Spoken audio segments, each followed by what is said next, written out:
সাম্প্রতিক সময়ে ভারতীয় গণমাধ্যমে প্রচারিত সংবাদগুলো দেখলে একটি ধারণাই স্পষ্ট হয়, তা হলো বাংলাদেশ একটি হিন্দু বিদ্বেষী দেশ।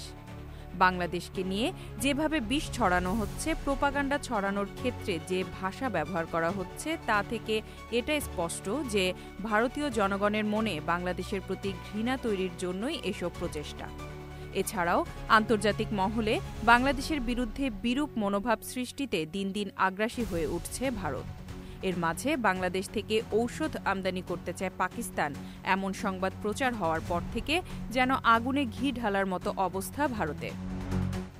পাকিস্তানের হাইকমিশনার সম্প্রতি স্বাস্থ্য উপদেষ্টা নূরজাহান বেগমের সঙ্গে দেখা করে ঔষধ আমদানির আগ্রহের কথা জানান। বর্তমানে বাংলাদেশের ঔষধ শিল্প অনেক ভালো অবস্থানে আছে এবং বাংলাদেশ ঔষধে প্রায় স্বয়ংসম্পূর্ণ। প্রয়োজনীয় ঔষধের প্রায় ৯৫% বাংলাদেশেই তৈরি হয়। এছাড়া ইতোমধ্যেই বাংলাদেশ শতাধিক দেশে ঔষধ রপ্তানি করছে।